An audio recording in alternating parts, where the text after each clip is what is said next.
Hey everyone, so it's been pretty interesting. Past couple of weeks, we've got the chance to spend some time with Diablo 4, having 2 full weekends, one of the open beta, and then prior to that, the pre-release, checking out the first zone of the game up to level 25. Although a lot of players were kind of left wondering what is next on us for the horizon. Well, we do know quite a bit about the end game of Diablo 4, just what's been publicly announced from Blizzard. They've talked about the different systems and how it will be structured. On top of that, though, we have been getting some pretty substantial leaks, we'll just call them what they are, from people who have playtested the end game. This is information in addition to anything officially released by the devs. Now, I'll have to tell you, if you are at all concerned about spoilers, you don't want to ruin this information yourself, this is a pretty detailed leak. They really dove into the nitty-gritty of what the end game systems actually entail and what it is that you'll be doing. So if that's something you don't want to spoil for yourself, I understand, but just realize that is what the rest of this video is going to be. I also want to clarify as well here, I am not breaking any NDAs. This is just one of those situations where someone breaks NDAs, this information is out in the public, and I always find it weird not to talk about it when it's all there readily available. It's kind of just like sticking your head in the sand and pretending it's not there. This information is out there, we know what it is, and I think we should talk about it. So what has been confirmed about the Diablo 4 endgame? What is it? Well, from what Blizzard has said publicly, we know that we have the Whispers of the Dead, which are more or less equivalent to the bounty system, just structured a little bit differently. But yes, they are rotating regular quests that you will be doing for rewards. These will be cycling daily. Then of course there's the world boss. We got to see one of those. We fought Ashava in the beta, spawning at the bottom right hand corner on a set timer. We know that's a thing. We also have known about nightmare dungeons, which are essentially hard mode versions of the same dungeons as you come across while leveling, although Blizzard hasn't gotten really specific about how those were structured. And then there are Helltides, which are these zone-wide events that will buff the enemies in the area. They also grant specific rewards. And then of course we've got the PvP system with the Fields of Hatred, these open zones where you will fight other players, but then also there's NPCs, and you're all of which in service of farming for a particular resource. And then there's also the endgame system of the Paragon boards. So that is the general recap of these things. Now let's get into the leaks that really talk about the details. So starting off with the Whispers of the Dead, those bounty or daily quest equivalent. It was said that this is going to have us completing various objectives. These could include things like dungeons, open world events, world bosses, fighting the bosses in the PvP area, or doing PvP conversions where we're taking that base resource and then converting it into the usable resource. And doing any of these will reward you with grim favors. It actually fills up a gauge, at least that's how it worked in the end game beta. And also keep in mind, with the rest of what we're talking about, how things worked in the end game closed beta test that took place might be different slightly or largely from what it actually launches with. But these are the lines that we know at least Blizzard has been going along. So it was said that the more rewarding objectives will be displayed on your map in like a deeper red color. It goes from like a light, so almost pinkish hue to a deeper red. The deeper the red, the more grim favors you're going to get from that activity. These were daily gated so that you eventually will run out of objectives to do if you're just farming the deep red objectives in a day. Eventually you have to go to the light red, and I presume eventually you'll just run out of grim favors that are even available. Now, once the gauge is full up, you then have to speak to the Tree of Whispers. It's in the small town in the swamp region of the world, and that tree then rewards you with experience and then gives you a bounty cache, and this is where you can choose from amongst a few specific items. It was said as well that these caches have a high chance to drop legendary items, nightmare sigils, along with other things. Now, in prior leaks that have come out a couple months ago, I also remember recalling that these caches would also be like item type specific, so you could pick, I really want a two-handed sword, or I really want a helm, and then you're going to be given an assortment of that specific type of item. In terms of the difficulty of this, it was said that this is a pretty easy chill activity, which you would assume to be for most daily quests,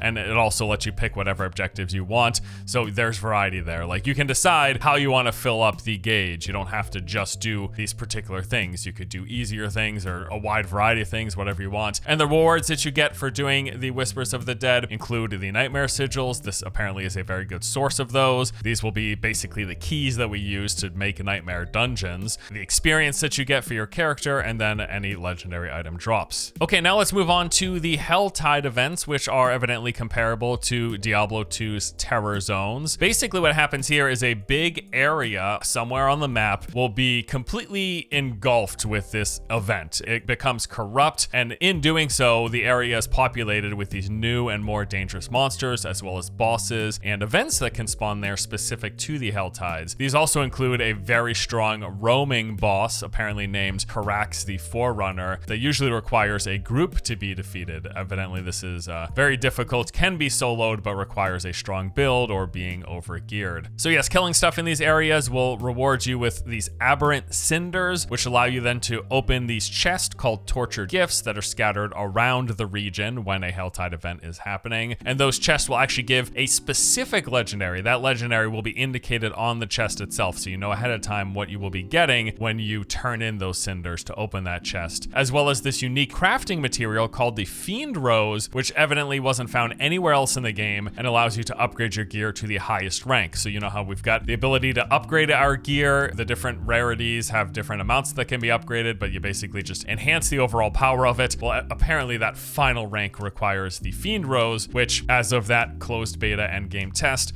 was only found during Helltides. Difficulty of these events is said to be fairly easy. It can be soloable with the exclusion of that roaming boss that is found in the Helltides. If you have a decent build, you can just go into Helltides yourself and do anything, although it will be more efficient if you are in a group, which I guess isn't that surprising. And the rewards for Helltide events are again those Fiend Roses, as well as the specific legendary items that you can see ahead of time on those chests that you're going to be opening with those cinders that you're gathering. Next up is the world boss, which they compared to a loot pinata. So during the endgame closed beta test, the world bosses spawned every hour or so. This is a marked departure from what we got in the open beta and pre-release beta that just happened, where the world bosses only spawned a couple times a day. In fact, there were some days where they didn't spawn at all. Well, during the endgame closed beta, they were happening every single hour, and there would be a 30-minute warning before the boss spawned that would show up on the map just like it did in the recent beta. Now, world bosses are always on a spawn timer, it was said, and will show up in one of their dedicated arenas, these empty spots on the map, which are very, very obvious. There are a few of them scattered all around the map. We saw the one in the bottom right corner, the southeasternmost corner, when we were playing in the beta that was specific to Ashava. There was talk at some point about world bosses just appearing anywhere in the world. That doesn't appear to be the case, but it seems like they can potentially hop around a few different areas once the full map is open and all of the bosses are available. Difficulty, they said it's slightly challenging early on, but gets very easy at higher levels with a half-decent build. I'll say, at least from our experience in the recent beta test, the bosses weren't too difficult. I think there was only one time that I didn't clear it, but I ended up getting 4 or 5 clears between the 2 weekends, so it was certainly manageable. And that's just playing with randoms, which, you know, you never know what you're gonna get, right? Rewards for these include the scattered prisms, which these are the items that you use to socket your gear, and they cannot be obtained anywhere else. And this is something we had learned prior as well, that once you got all the items that you want, you've got the good rolls, you've got the legendary aspects on them that you want, the next step will be to socket them and then fill them with these great gems, and getting that requires you to do the world bosses. And with much of the rest of the end game in Diablo 4, it does seem like they're giving pretty strong exclusive incentives for every type of activity. So there's a reason for you to do the world bosses, there's a reason to do Helltide events, there's a reason to do Whispers, there's reasons for you to do all of them if you're looking to progress all of the things that are progressible for your characters. And then of course, as we saw, the world bosses also will drop legendary gear, which again we saw in the recent beta. The next endgame activity is the PvP farming. It was said that whether or not you like PvP, the PvP area offers one of the most viable ways to farm legendary equipment. At least that was the case in the test. There's just a ton of monsters here. Evidently, mob density is ramped up way more than it is in the base overworld. That's kind of a complaint that we've seen from some people, that they feel like the density of enemies as you're wandering the world isn't enough. Well, apparently in the PvP zones, as well as in the Helltide zones, mob density is shot up much, much higher than it is by default. So there's a lot of monsters here. You're gonna farm these for Seed of Hatreds, or you can also get regular gear, and since there are so many monsters, there's better chances of getting all of that gear. And the Seed of Hatred themselves is a currency that gets converted. You go to these PvP altars, and then you convert it into something, but as you're doing that, everyone on the map knows that you're doing that conversion, and this is gonna draw attention to your location, and that's where the PvP aspect of this zone comes in, the risk versus reward of you going in there to try to farm these Seeds of Hatred, but risking dying and then having people take them. However, the good thing is that once you convert them at the altars, then they are staying on your account. You don't have to worry, even if you die, you're not gonna lose them at that point. Now, that converted resource is actually apparently used to gamble for gear, as well as being able to get cosmetics from it. So there'll be like PvP resource specific cosmetics, but then also kind of like the gambler in town, where you're trading the event oobles for a random chance to get gear. There's gonna be a similar system for this PvP resource. Now, it was said here that in the endgame CBT, this was the most viable way to farm for gear. And so what happened was most players would go into the PvP zones, but they wouldn't do the PvP flagging, which is what's referred to as blood marking. They would just go in there, not flag themselves for PvP, and work with other people to farm the PvE, get the drops, get the resource, convert it, and then gamble that converted resource. Now, this blood marking or flagging of PvP, once you do it, it allows you to attack anyone, including any non-blood marked players. It's essentially the hostile mode, and doing this actually increases the rate in which you get Seed of Hatred. But on the other hand, you can choose not to blood mark yourself and just cooperate with other non-blood marked players to simply farm PvE monsters, even at a reduced rate. You're not risking dying. Well, I mean, you are still risking because a blood marked player could come along and take you out. And that is just the nature of open PvP areas. That's how this is going to work. So difficulty, they said it is extremely variable depending on the hostile blood marked players that are present in the zone. The PvE monsters themselves are moderately challenging, although fine with a decent build. And the roaming boss in this area, a Khazra Abomination, can be difficult depending on your class and build. It could not be soloable. Playing in a group apparently is the most efficient way and gives you a significant advantage, and that is the case in pretty much